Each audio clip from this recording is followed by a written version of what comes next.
जय हिंद, वणक्कम, सत श्री अकाल, नमस्कार। स्वागत है आपका अपने YouTube channel Sonu army classes पर। स्टूडेंट्स, आज हम फिजिक्स के topic wise important question solve करेंगे जो कि एग्जाम में पूछे जाते हैं। तो इस क्लास को बिना किसी स्किप के कम्प्लीटली देखिएगा क्योंकि ये आपके लिए एग्जाम पर्पस से बहुत ज़्यादा बेनिफिशियल होने वाली है। तो चलिए इस क्लास को हम स्टार्ट करते हैं। बल का एसआई मात्रक क्या है?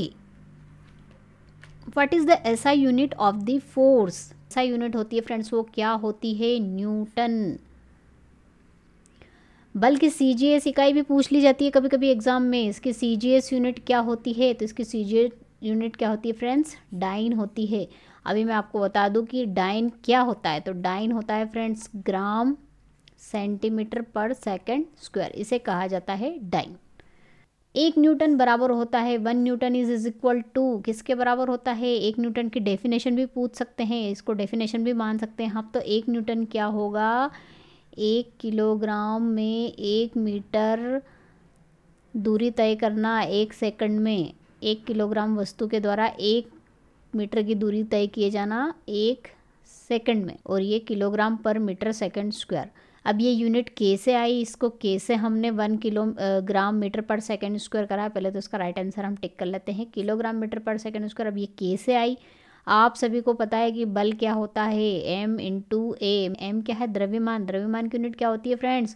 kg। त्वरण है, त्वरण की त्वरण का जो ऐसा यूनिट है मीटर पर सेकंड स्क्वायर होता है। तो इसलिए बल का जो यूनिट आया वो क्या है? किलोग्राम मीटर पर सेकंड, जो किसके बराबर होता है? 1 न्यूटन के बराबर। निम्नलिखित में से कौन संपर्क बल नहीं है? Which of the following is not a contact force? में संपर्क बना रहता है, फोर्स जहाँ से लग रहा है और जिस पर लग रहा है, जहाँ से लगाया जा रहा है जिस पर लग रहा है, उन दोनों के बीच में संपर्क बना रहता है। कुछ ना कुछ माध्यम होता है, उसे कहा जाता है संपर्क बल। अब यहाँ पर धक्का बल, धक्का दिया जा रहा है तो धक्के के लिए वस्तु को हमें उसे टच करना पड़ेगा, उसका मतलब ये क्या है? संपर्क बल का एग्जाम्पल है।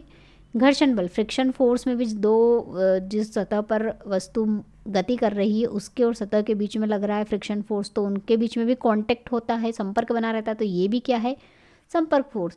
गुरुत्वाकर्षण और विकृति, ग्रेविटेशनल फोर्स की बात करें तो गुरुत्वाकर्षण फोर्स जो होता है इसमें कांटेक्ट की ज़रूरत नहीं है। मान लो कोई सी वस्तु नीचे गिर रही है या फिर ऐसी हैंगिंग है तो नीचे की ओर, अगर मान लो पृथ्वी पर कोई सी वस्तु आकर गिर रही तो पृथ्वी और इन दोनों के बीच में बल लगेगा। दो वस्तुओं के बीच में बिना कांटेक्ट के ग्रेविटेशनल फोर्स लगता है, इसलिए ये क्या है?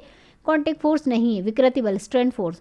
विकृति बल क्या होता है? किसी वस्तु को अगर उसकी विकृति मतलब उसकी लंबाई, उसके आयतन, उसके डेंसिटी में अगर आप फोर्स लगाते हैं और चेंजेस आता है तो विकृति मतलब उसमें विकृति आ जाती है, उसके साइज़ में चेंज आ जाता है, तो इस तरह का फोर्स विकृति फोर्स होता है। तो इसमें भी कांटेक्ट की ज़रूरत होती है।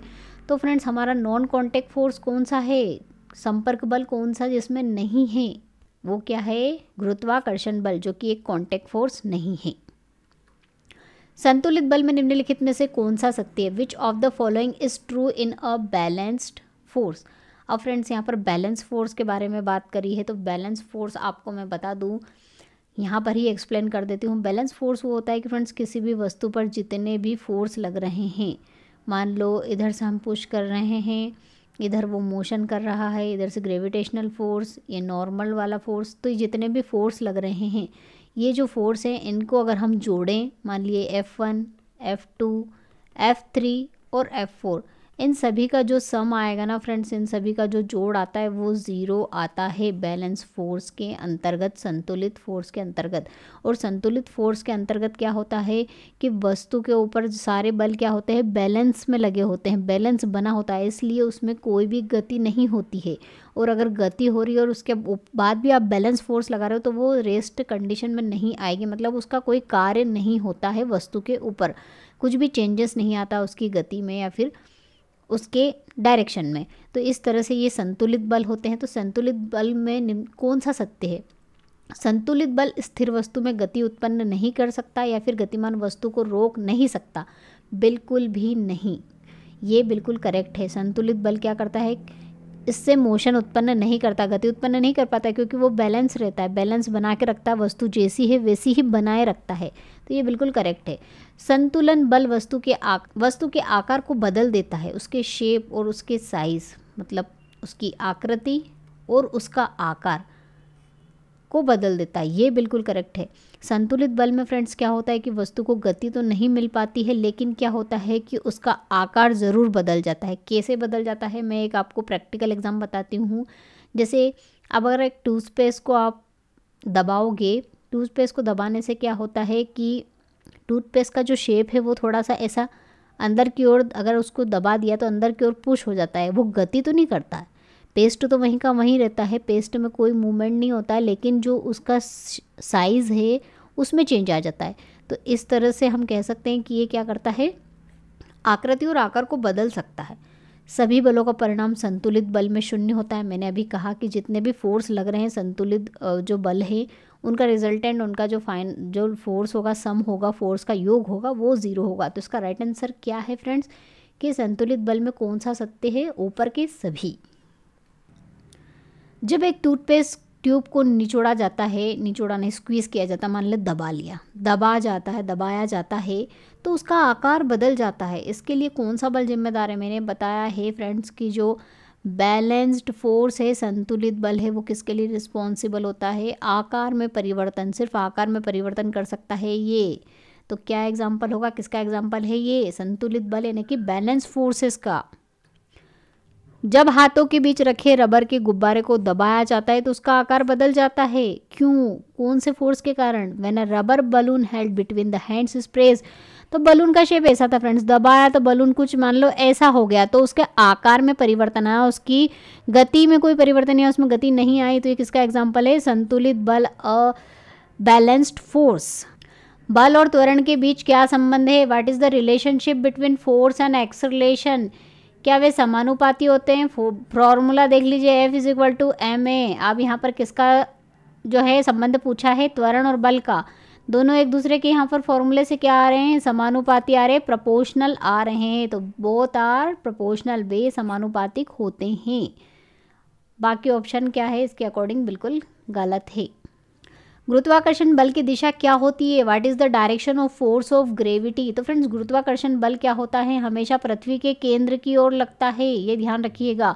बाकी गुरुत्वाकर्षण बल का हम डिटेल जो है क्लास एक लेंगे। ग्रेविटेशनल फोर्स बड़ा टॉपिक है, इसकी पूरी क्लास लेंगे जिसमें इसके डिफरेंट टाइप के क्वेश्चंस करेंगे। अभी मैंने सिर्फ इसलिए इंक्लूड किया कि बल के अंदर आता है। तो ये क्या है, एक बल है जो इसका दिशा कहाँ होती है फ्रेंड्स, केंद्र की ओर, पृथ्वी के केंद्र की ओर। चलिए फ्रेंड्स, सेंट्रीपिटल फोर्स और सेंट्रीफ्यूगल फोर्स यानी अभिकेंद्रीय और अपकेंद्रीय बल से रिलेटेड क्वेश्चन सॉल्व कर लेते हैं हम। अभिकेंद्रीय बल क्या है, what is the centripetal force. एक बल जो किसी वस्तु को घूर्णन के केंद्र से दूर खींचता है। तो अभिकेंद्रीय बल दूर कभी नहीं खींचता है, वह बल जो किसी वस्तु को घूर्णन के केंद्र की ओर धकेलता है, केंद्र की ओर लगता है, बिल्कुल करेक्ट है।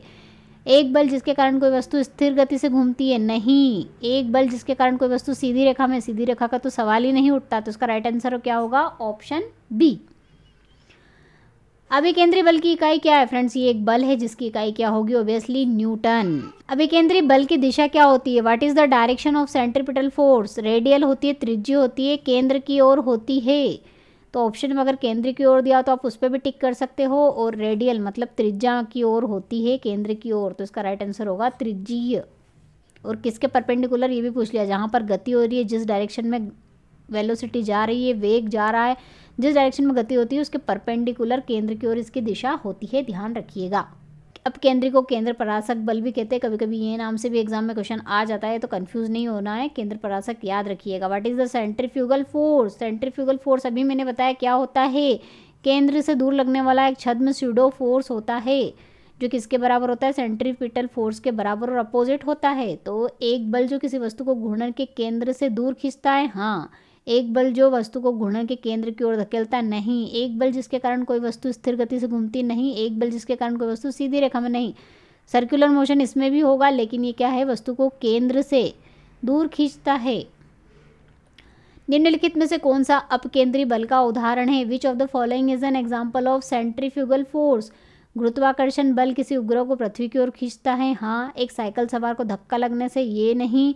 कार के इंजन वाला भी नहीं। और सवार को बाहर की ओर धकेलने वाली स्पिनिंग कार्निवल राइट का बल। तो फ्रेंड्स यहाँ पर गुरुत्वाकर्षण बल किसी उपग्रह को पृथ्वी की ओर खींचता है। ये एग्जाम्पल किसका है, अभिकेंद्रीय, ठीक है। तो ये नहीं हो सकता, ये नहीं होगा, ये भी केंद्रीय का है। अपकेंद्रीय मतलब दूर हटाना, केंद्र से दूर भागना, तो ये क्या होगा, सवार को बाहर की ओर धकेलने वाली स्पिनिंग कार्निवल राइड का बल, the force of spinning carnival riding pushing riders outward. अभिकेंद्री बल और अपकेंद्री बल में क्या संबंध है, what is the relationship between centripetal force and centrifugal force. Option देखते हैं, वे एक ही बल है, नहीं। अभिकेंद्री बल अपकेंद्री बल से उत्पन्न होता नहीं, केंद्र परासक बल अभिकेंद्री बल का कारण बनता नहीं, वे विपरीत बल हैं, they are opposite forces and equal.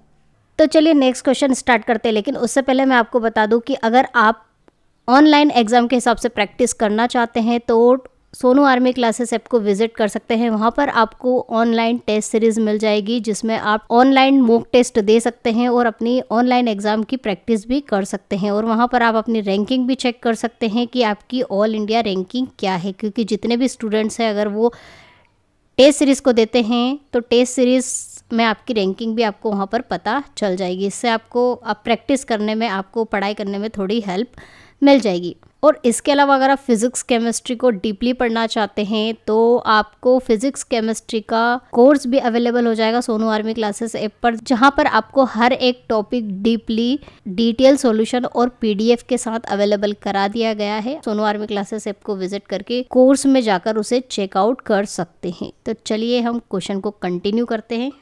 चलिए नेक्स्ट क्वेश्चन देख लेते हैं, दो सतहों के बीच घर्षण का क्या कारण होता है, what is causes friction between two surface. क्यों घर्षण बल उत्पन्न होता है दो सतहों के बीच में, ऐसा क्या होता है कि घर्षण होता है। ऑप्शन देखते हैं, दो सतहों के बीच आकर्षण बल होता है, दो सतहों के बीच में आकर्षण बल नहीं होता है, ये गलत है। दो सतहों के बीच में प्रतिकर्षण बल भी ज़रूरी नहीं हो। सतहों पर मौजूद अनियमितताओं की इंटरलॉकिंग, या फिर दो सतहों के बीच तापमान में अंतर। दो सतहों के बीच में तापमान में अंतर हो ही नहीं सकता, एक ही मीडियम में रखिएगा और तापमान में अंतर होगा तो भी उसका फ्रिक्शन से कोई रिलेशन नहीं हो रहा है यहाँ पर। तो घर्षण क्या कारण होता है घर्षण का, कि दो सतह, अगर दोनों सतहों की जो रेगुलर सतह होगी, रेगुलरिटीज़ होगी, मतलब उनमें कोई गड्ढे वड्ढे नहीं होंगे, स्मूथ होंगी, तो उनमें फ्रिक्शन नहीं होगा या फिर कम होगा। लेकिन उनकी इरेगुलरिटीज़ जो होती है, सतहों का जो स्ट्रक्चर होता है, उनके इंटरलॉकिंग के कारण जो है वो क्या है, घर्षण ज़्यादा होता है। इसी के कारण तो हम ऑयल अप्लाई करते हैं, जिससे कि क्या होता है, फ्रिक्शन कम हो जाता है, बिल्कुल हट ही जाता है, रिड्यूस हो जाता है। क्यों, क्योंकि वो जो सतह को इंटरलॉकिंग इस तरह के जो गड्ढे होते हैं वो पूरे उससे भर जाते हैं और सतह स्मूथ हो जाती है। तो क्या कारण होता है, सतहों पर मौजूद अनियमितताओं की इंटरलॉकिंग, या फिर आप जिसे क्या मान सकते हैं कि जो सतह का स्ट्रक्चर होता है, सतह किस तरह की, सतह के प्रकार, सतह का जो स्ट्रक्चर है वो रिस्पॉन्सिबल होता है घर्षण के लिए। घर्षण बल का सूत्र क्या होता है, what is the formula of friction force. Friction force का फॉर्मूला अभी मैं बताया, एफ इज इक्वल टू क्या होता है, म्यू एन, या फिर इसको आप ऐसे भी डिनोट कर सकते हैं, एफ लिख दिया मतलब ये फ्रिक्शन फोर्स है, म्यू घर्षण गुणांक कोफिशिएंट ऑफ फ्रिक्शन, और एफ ऑफ एन यानी कि नॉर्मल फोर्स जो ऊपर की ओर हमेशा लगता है, या फिर इस तरह से नॉर्मल परपेंडिकुलर वस्तु के हमेशा ऊपर की ओर 90 डिग्री के एंगल पर ये लगता है, इसे कहते हैं नॉर्मल फोर्स। इनका मल्टीप्लिकेशन क्या होता है, फ्रिक्शन फोर्स होता है। तो इसका राइट आंसर क्या होगा, F of F is equal to mu of F N. निम्नलिखित में से कौन सा स्थैतिक घर्षण का उदाहरण है, which of the following is an example of static friction. तो फ्रेंड्स मैंने अभी बताया था स्टैटिक फ्रिक्शन में क्या होता है कि वस्तु गति नहीं करती है, स्थिर अवस्था में रहती है। तो चलिए देख लेते हैं क्या क्या देख रखे हैं ऑप्शन। गीली सड़क पर फिसलती कार फिसल रही है, गति कर रही है, नहीं है। समतल सतह पर चलने वाला व्यक्ति चल रहा है, गति कर रहा नहीं है। एक ढलान वाली सतह पर फिसलती किताब फिसल रही है तो वो भी गति कर रही है, तो ये भी नहीं है। एक बॉक्स को खुरदरी मंजिल पर धकेला जा रहा है लेकिन हिल नहीं रहा है। बॉक्स क्या है, एक खुरदरी सतह पर रखा हुआ है, उसको धकेला जा रहा है लेकिन वो हिल ही नहीं रहा, उसमें गति नहीं हो रही है। तो फ्रेंड्स ये किसका एग्जाम्पल है, स्थैतिक फ्रिक्शन का, यानी कि स्थिर घर्षण का। ऑप्शन डी इसका आंसर होगा। चलिए नेक्स्ट क्वेश्चन है, घर्षण का गुणांक क्या है, what is the coefficient of friction. घर्षण गुणांक क्या होता है, F is equal to mu N. ये क्या है यहाँ पर, घर्षण गुणांक, कोफिशिएंट ऑफ फ्रिक्शन बोलते हैं इसे, कोफिशिएंट ऑफ फ्रिक्शन घर्षण गुणांक है। वह बल जो संपर्क में दो सतहों के बीच की गति का विरोध करता है, तो फ्रिक्शन फोर्स है, ये नहीं। वह बल जो किसी वस्तु को स्थिर गति से गति करने का कारण बनता है, ये भी नहीं। घर्षण बल का सामान्य बल से अनुपात होता है, या फिर गुरुत्वाकर्षण बल से घर्षण बल का अनुपात, नहीं। घर्षण बल का सामान्य बल से अनुपात the ratio of the force of friction to the normal force. अब यहाँ इससे हम बना सकते हैं कि फोर्स ऑफ फ्रिक्शन और किसका नॉर्मल, दोनों का अनुपात, दोनों का रेशो क्या होता है, घर्षण गुणांक। तो उसका राइट आंसर क्या होगा, the ratio of force of friction to the normal force. निम्नलिखित में से कौन सा सबसे कम घर्षण पैदा करता है, which of the following produces least friction. अब ये क्वेश्चन भी IMP है फ्रेंड्स, इसको भी ध्यान से करिएगा। कौन सा घर्षण सबसे ज़्यादा होता है, कौन सा कम होता है, ये आपको याद होना चाहिए, इसके ऊपर क्वेश्चन एग्जाम में बनते हैं। तो कौन सा सबसे कम घर्षण पैदा करता है, सबसे कम कौन सा करेगा, स्टैटिक तो सबसे ज़्यादा होता है, समग्र भी, रोलिंग और सर्पी। सबसे कम जो घर्षण पैदा करता है इन सभी में वो है फ्रेंड्स रोलिंग, जो वो वृत्ताकार गति या फिर पहिया जो है घूमता हुआ जाता है अगर सरफेस पर, तो इससे जो रोलिंग फ्रिक्शन मैंने बताया था क्या होता है, कि इसका जो मान होता है रोलिंग घर्षण का वो सबसे कम होता है। बल युग्म का वस्तु पर क्या प्रभाव पड़ता है, what is the effect of couple on a body. तो कपल से क्या हो जाता है, वस्तु में रोटेशन क्रिएट हो जाता है, घूर्णन गति उत्पन्न हो जाती है। तो यह पिंड पर एक परिणामी बल उत्पन्न करता है, यह पिंड पर एक परिणामी बल आघूर्ण उत्पन्न करता है, यह पिंड पर परिणामी वेग नहीं, परिणामी त्वरण नहीं, और एक परिणामी बल भी उत्पन्न नहीं करता है, बल आघूर्ण। बल आघूर्ण का मतलब यही है कि रोटेशन जो है, रोटेशन मोशन में तो टॉर्क आता है, टॉर्क फोर्स, तो बल आघूर्ण उत्पन्न करता है।